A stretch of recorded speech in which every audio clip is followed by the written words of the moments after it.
Happy July, Chris. July 2nd, our first Chamber Insights of the second half of the year. How you doing?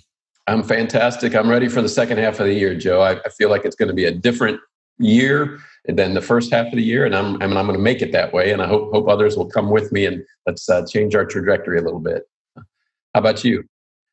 Well, I'm a little bit nervous about the big weekend. It's a time we celebrate historically, and it's a time that should be celebrated.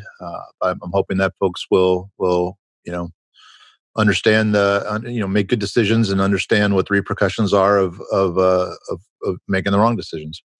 I'm optimistic though, Joe. I got out a lot last couple of days, just delivering things to our members and checking out the new peer stuff and everything. And while I know there's still some concern out there, I got to tell you, 99% of St. Pete right now is masked up in the right ways. I mean, our businesses are really, really working hard to do that. We're delivering a ton of free masks. So if anybody still needs free masks for their employees or for their customers, let us know. But I'm more optimistic. I know it's going to be crazy, but I'm seeing signs that people do get it now. But let's look at the numbers and see if it really indicates that. You want to take a look real quick, and I'm going to share my screen. And all right, so you can see, Joe, we almost got to 300 new cases a day now. I mean, think about it. We were down to 12 and 10, and 19 was a high day for us. Now we're almost at 300, which has pushed this weekly positive to almost double what we said we wanted it to be. We said, 6% would have put us back. So our numbers are just crazy large. And it's been since March 11th, since we've been seeing patients in our community. I don't know what to do with this chart. I actually would love to make it even longer, because look at this. This is 100 of the days. And it just, this shows where we thought we were at our peak when we were flattening that curve, and we really kind of started to flatten it. We just didn't flatten it all the way. And now we have not even seen one day yet where this plateaus. So we're not seeing the plateau yet. So we have to all be patient. That's why we all have to really continue to practice social distancing. I just circled the numbers as far as the daily numbers. You're seeing percents of 16. Yesterday, Joe, I missed a report that. So I was like, holy cow, that can't continue. The only other thing I wanted to show, I put a little kind of red cloud around this. These are admissions from our emergency room. And while it doesn't look like a lot of difference here, but if you just think about it, it's almost, we're getting back up to over almost 2% of people being admitted for cough.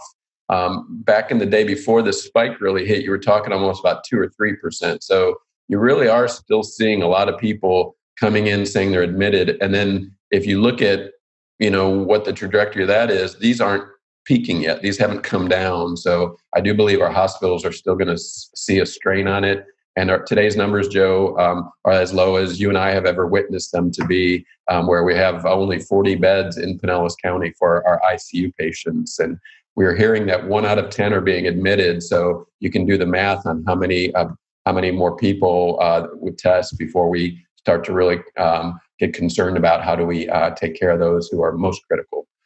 So we are trying to tell people to wear those masks at all times and social distance. Like I said, I'm seeing a lot of it, and our businesses are following the rules. And I also mentioned we have those available for your clients, for your customers. They're free. We're trying everything we can to make sure you can support that as well. And Joe, before we just jump back in, I want to share one more resource, because I think they've done just a great job. And I want to show it off. Is just the Pinellas County website has done a really amazing job on giving us some more signs and the information that our businesses might need. So kudos to our Pinellas County partners. But look at the opportunity if you want for those businesses that are just concerned about how their customers are reacting to the requirements. These are very official looking. They have the county seal on them. They encourage people to wear masks. They tell about the rules. They try to do it in so many different ways for different styles. These are all free. These are all downloadable. And they just help everybody just understand what we're all trying to do now throughout Tampa Bay. That's on the Pinellas County website.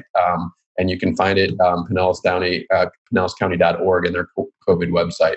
I just want to make sure that our businesses have every resource possible for this 4th of July weekend and going forward. And then finally, Joe, one last thing, because I don't get to see as often, but let me just show you one other piece of, why I'm trying to stay optimistic is, we talked about relief efforts, and we're still in those relief efforts. In fact, our Fighting Chance Fund is now back alive. We talked about it 2 days ago. There's new money available for home-based businesses and for brick and mortar businesses. Please, businesses, go find that funds. And the government, Fed government, finally extended the PPP program as well. So I really believe, since we don't see a plateau, resources are going to be needed. There are out there. So don't forget our relief efforts. And as also the eviction rights bill was extended as well. So the relief efforts are in place. Our reopen efforts, I just showed you those resources from the county, our masks, our navigators. So I really believe we're getting there. The recover efforts is what we were trying to do in phase 2. We've kind of nipped that. But today, Joe, I really want to just, we talked about this reimagining our economy while we were going to be doing this, and how do we become more diversified and more resilient. And, we started on that conversation on Tuesday. I want to keep talking about it because we've landed Irv Cohen today, and he's a gentleman in our community that really is reimagining a lot, and he's got some pretty neat, exciting news. And I just want to talk a little bit more about it. And there he is now. Welcome, Irv. How are you, sir? I'm great, thank you. Irv, I was just talking to Joe about, we have gone through what we call the 4 R's of this kind of pandemic. We started with the relief efforts, and how do you just get resources, loans and fighting chance funds to our members. And then we talked about the reopen efforts. How do you get them the kind of the guidelines and the PPP equipment they're going to need. We talked about the recover efforts, which is how do I get everybody back to work? We're struggling that right now. We're worried about our bars, so we've lessened that. So we're not completely at recover. But the 4th R is reimagine. And the reimagine is like, what are we going to learn from everything we've just gone through? How are we going to build a more resilient economy, a more resilient community, a more inclusive community as well? So we actually talked about that 4 or 5 months ago, even before everything else that's gone on. And so I just wanted to bring you in today because I think you see a reimagined future already. I mean, that's what I love about you is you understand that change is inevitable anyway. But before I just get into our conversation, let me have you introduce yourself. And I want to remind you that you and I met long time ago when you first landed on the ground here. We did a celebration for when you all selected the Tampa Bay area for JP Morgan, and you brought the Technology Solutions Center down here. And you've got quite the amazing history for our community. So just introduce yourself and let's start this conversation. Sure. I spent 25 years on Wall Street in various senior positions for major firms like Lehman Brothers, Barclays Bank. And I was with JP Morgan for a number of years when the opportunity came to move 2,500 jobs from New York to Tampa. It was good luck and good planning. It was right before 9/11. And the fact was we had too much human capital downtown. Gave me the chance to build, we built a 450,000, 3 buildings, corporate campus, and really engage in the Tampa Bay community where we met. And the fact is, it was a great experience. And I took that as my entire family moved down with me. Coming from New York, it was a transition. And I totally believe in being invested in your community. So I dived into letting my staff and my team work, and we participated in a number of charitable events. We supported a number of organizations throughout the community, and it was a great experience. So just quickly before you go on from that, just from New York City, what did you guys see in Tampa Bay way back then? Because this is quite a few years ago, right? We did that, was that 10, 12, 15 years ago or something? Yeah, it's almost, can't believe how many years it is now. It was a combination of factors, which we're seeing again right now. It's a combination of quality of life. It's a combination of obviously economic climate. It's a combination of the, being able to be outdoors year round. It's a combination of quality family time. A lot of my staff had to commute. They came from Long Island and they had to drive or take a train for an hour and a half. And here they could live 20, 30 minutes from the office. And that's the quality of life that you can't put a dollar figure on that. I used to get up I used to leave my house at 5:30 in the morning to beat the traffic. You know, that's just that downtime we're learning now with this whole transformation to a virtual reality, and that's going to change the way we work going forward. It's a whole nother topic. Right on, but I would tell you, you and your team, because you guys were very innovative. We're early adopters of our region. You were one of those who, when I was at the Tampa Bay Partnership, we were working hard to try to make it a credible belief that businesses like yours would pick us and select Tampa Bay as that place because of our workforce, because of those quality of life, because of the opportunities and the speed to innovate that I saw you guys choosing to do down here. So I would call you an early adopter to this community, and we appreciate that too. And that I retired from there, but that facility has doubled in size subsequently. So all the naysayers that say that we don't have quality of staff, we don't have resources, I'm always on the other side of that equation, because I had no trouble staffing and continue to get the right people there. Well, and it's been awesome to see you continue to grow. And then finally, one day you even became even wiser, almost like Moses wise, when you moved over here to St. Pete from Tampa Bay, from the other side of the Bay Area. And that's when Joe and I knew, like, hey, this guy might be somebody pretty serious for us to play with. And boy, you have done a lot for our community since retiring from JP Morgan, but also staying involved. But we're here to talk about the Opportunity Fund that the Seedfunders and you all saw. But before I just talk directly about the Opportunity Fund, help people understand how you're busy with the venture fund, with the social venture fund, with the Seedfunders. Like what are you doing now, and how does it work? Because we've had Dwayne on before talk about Seedfunders as well, but just help people understand your world right now. So my world at the stage of my life is all about investing in the community. I moved down here. I have a very close-knit family. My two daughters came, with my wife. And, we first moved to Tampa, and they actually moved to St. Pete before I did. They both live in Old Northeast.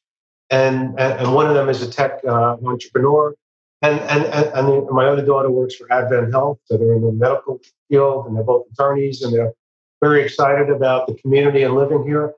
But it's all about investing in your community. And how do you build a vibrant community that people are proud of and want to and create jobs and create opportunity for all.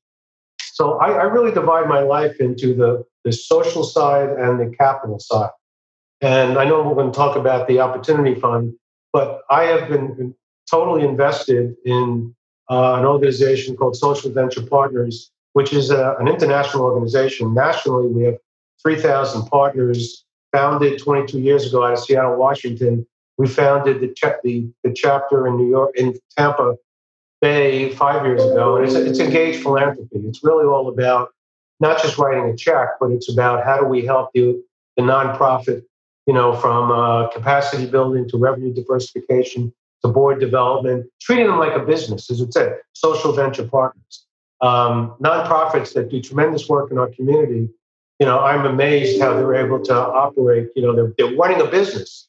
And we're helping them understand that to be able to, so that they can ultimately do more for their end user, who is our community, who needs their services.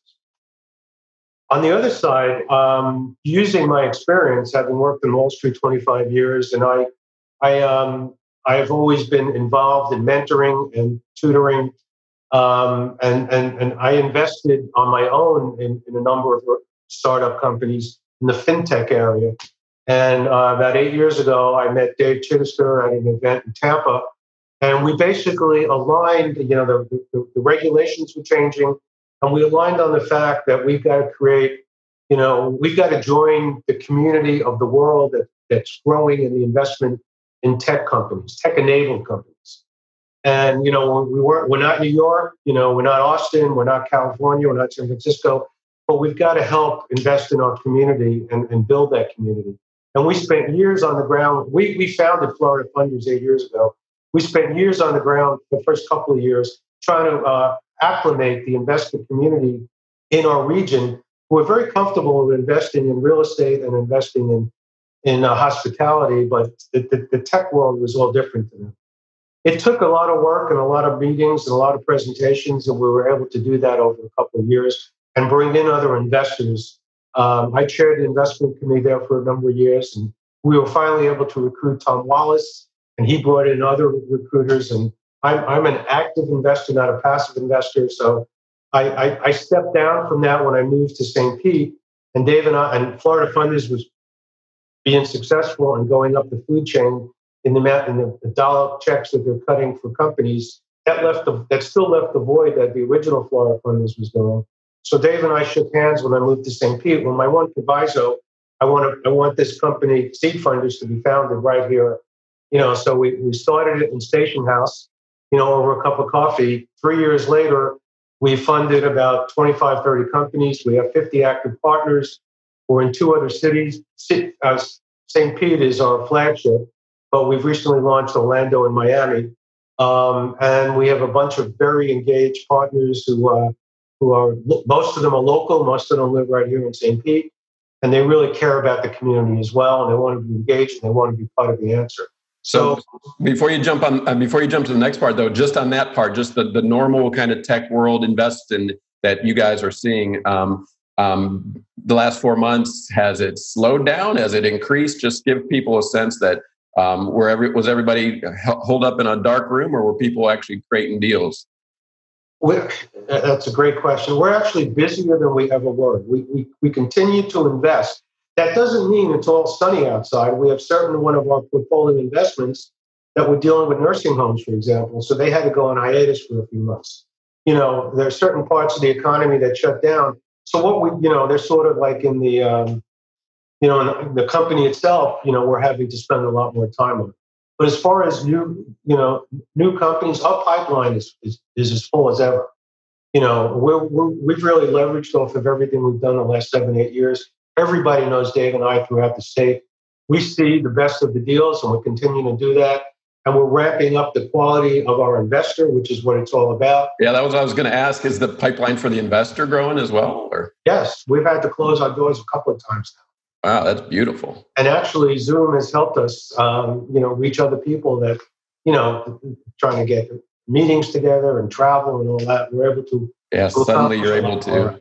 Yeah, good. So then, Joe, I want to get you involved in here. What you guys saw this, opportunity, but what really, so that let's go to the opportunity fund. And you guys made a really bold statement in your press release too. And I don't know if it was a bold statement, but it seemed one at the time because it was so fresh. And now, so just let's talk a little bit about. So you guys are you guys are really understand our region now, and you're learning how to get our our investor community focused and the tech community focused on viable projects that really start to produce. But then Irv, you've all you talk to me about is just your interest in the social pieces of this thing too, and mentoring others. So what happened? What day happened that you guys said, let's create this fund? What really did you see happen? Well, if I can take that before Joe, I have, through my lens of investing in the community and on the social side, it's really about the opportunity gap and the opportunity gap in our community. And we're not all going to succeed if we have that gap keeps, growing. And we're experts in what we do. And how can we take our experience to help close that opportunity gap and create wealth? It's all about wealth creation. It's not about income. It's a fact of, how do we create? And because of, the inherent discrimination and policies, we don't have to go through all that of our, of the last 100 years and more, has created that lack of wealth that parts of our community could not participate in the investment in the wealth generation. And so we sat down as a group and said, how can we make our contribution to that? And when you start growing, when an idea or an entrepreneur comes to us, they've already gone through that first stage of what's called friends and family. And that takes some money, that takes some resources. But, and we're saying to ourselves, why haven't we seen African-American entrepreneurs and things of that nature? The reason is because they don't have that friends and family capability. So we're stepping into those shoes. That's widening our investment thesis. Our investment thesis was we just come in at, you already have what's called an MVP, minimal viable product. You've done a market, analysis. You're solving a problem. We're going to go a step back on that, and help that eager, passionate entrepreneur come up that curve so that they're ready for their first professional money, which could be Seedfunders, could be Florida Funders, could be Miami Angels. We know all the groups, we know where the money is. And it's not charity. This is an investment. We're going to treat them like we would treat anyone else as a true entrepreneur who's aspiring to create wealth and build a business. It's a beautiful thing. Is it so what we're talking about is the Opportunity Fund, and you guys talked in your press release that Black entrepreneurs matter, and we talk how important it is to say out loud Black Lives Matter, and even in our county commission we're having debates on, is that a political statement or just a statement that we're all comfortable with is society saying. You guys are saying it from an investment strategy, but also you're like what I've learned from a chamber perspective on our equity conversations. It's not just good enough to say, we've invited you to dance with us. But now you, as we are reaching back and going, I will teach you to dance, because we realize you did not learn this. You do not have this circle of friends around you that I had when I made my first investment, when I did my first, and you're just putting that circle of friends around businesses that you guys see with your eyes of your tech skill set to say, you have something here. Let's make it something scalable, bigger, or build wealth like you talk about. And is that unique? Are you guys, did you guys model this after another community's efforts? Not really. We modeled it after the conversations that are going on around. We modeled it after the fact that our whole thing is execute. Our whole thing is actually take action and not talk about it. As been taught, we don't need another diversity report. I think the thing that always drives me crazy, you see this equity profile of Pinellas County. I don't know if you remember this, that was issued. A lot of things are talked about, but what has happened about it? Let's get the energy level raised so that we're all part of the solution here. We don't just keep talking about it. The time has come. We talked to Enterprise Florida, yesterday. And they're all excited about it. At their perspective of the state, they're saying this is breakthrough for the state, and they want to partner with us. Yeah. Let's talk about that. So you guys put that information out a couple of weeks ago that you have this new fund. Tell me about it. What was the reaction like from both sides? What kind of reaction did you get from this kind of a new opportunity? We're getting reaction from both sides of the pipeline, which is the investor side as well as the entrepreneurial side. The investor side, which I'm focused on right at the moment, because that's the key part of this thing, is a lot of people are equally frustrated and want to do something. So this gives them the capability and the venue and the forum to do it. And there's a whole discussion about this is not a charity. This isn't charity detox. This is actually an investment, and treating it as an investment and treating it with the sense of being able to create wealth. It's almost like the investors are passing on a legacy to the next generation, but to building the community and building the wealth in the community that will then replicate, through the process and create those bands of wealth and create, new companies. And it's really economic development. Build businesses that are created here that stay here. That's Seedfunders, that's in our mission statement for Seedfunders itself. This is just making sure we reach out across the opportunity gap. Well, I think you're doing exactly what that report is an important report that helps people understand about. That's what you guys are driving to, are those policy changes that are required and the institutional changes. So that report and Policy Link puts out that did it for our county. It really says you can do it 3 ways. You can do a narrative change, you can do policy change, which are laws, and then you can do institutional change, which is like how venture funds work, right? That's always been their institutional policies. Here's how we do it. We know the people we know, and here's how we invest and what we do. And what you're doing is what we all hope for, is institutional change. You're saying, no, we can do this differently. There's no difference to this. Let's pause. Let's retool ourselves, recast our communications, and refocus ourselves. That's what this is all about. That's what reimagining is. That is what is going to be required for systematic change that you and I demand.